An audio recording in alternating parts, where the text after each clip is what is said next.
The second type is conjugation. So conjugation, it involves DNA transfer between the cells in direct contact. In earlier case, in transformation, the cells were not in direct contact, right? But in this case, in conjugation, the cells are in direct contact. The donor cell, it carries a small circular piece of DNA called as the sex factor or the F factor, or you can say F plasmid also.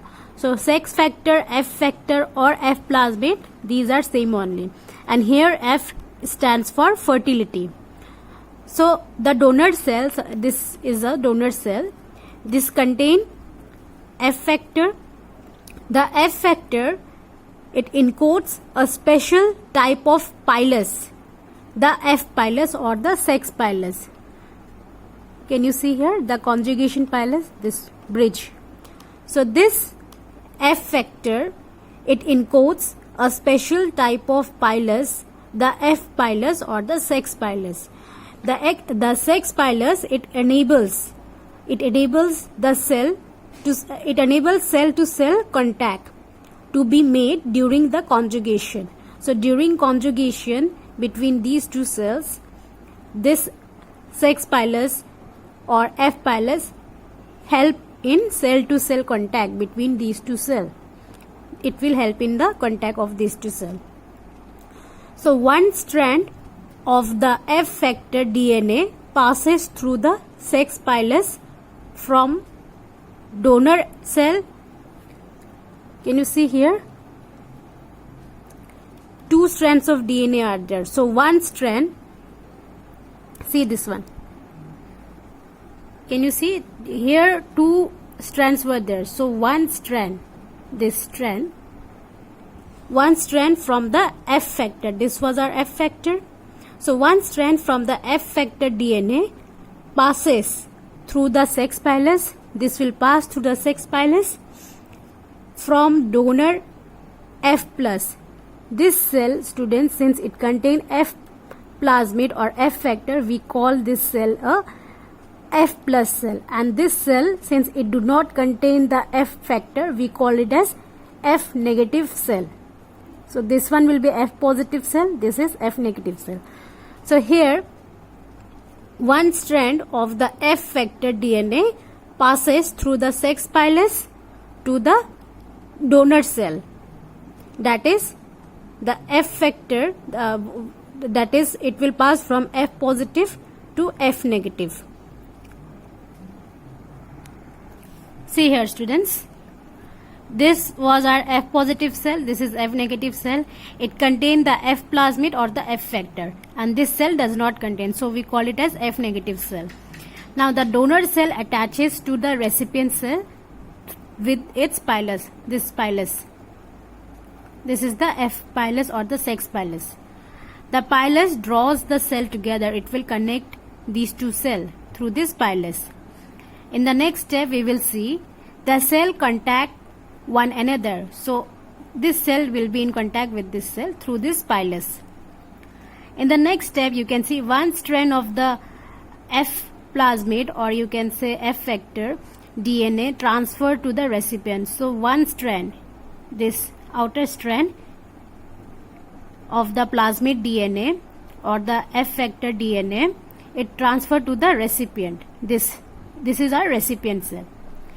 Now in the next step, the recipient synthesizes a complementary strand to become F positive, since only a single strand was passed to this cell, right? Out of two, a single strand was passed.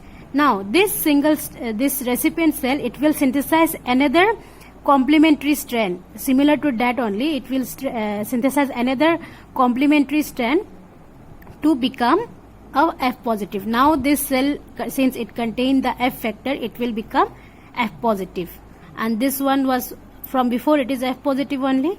So these two cells, now they become F positive cell.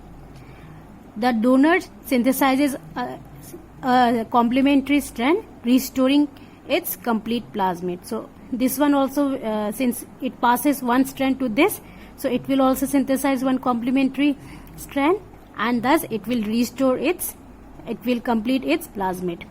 So now both the cell will become F positive cell in conjugation. Now there's another condition. In some cell, the F factor, it gets integrated with the host DNA. Can you see here? But in this case, in previous case, can you see we have separately the F factor and the host DNA and the DNA. These two were separate, but in some cell we can see that the F factor, it gets integrated into the host DNA. So this, suppose this was the host DNA, and here the F factor is getting integrated. Can you see the color variation, students? This small red portion. So this is our F factor. It gets integrated into the host cell, host DNA itself, not in the cell, in the host DNA, and mobilizes its transfer to the recipient cell. Such strains are called as HFR strain, because they show high frequency recombination. They will show high frequency of the recombination. So this was our donor cell, this will be our recipient cell. Here the sex pilus is formed by the F factor, and the strand, one of the strand, it's get transferred to the recipient cell, and then finally the recipient cell will also contain the F factor like this, and both will become F positive. But here in this case we can see here high frequency of recombination, because here the F factor is directly getting integrated into the host DNA. So the frequency of recombination will be very high.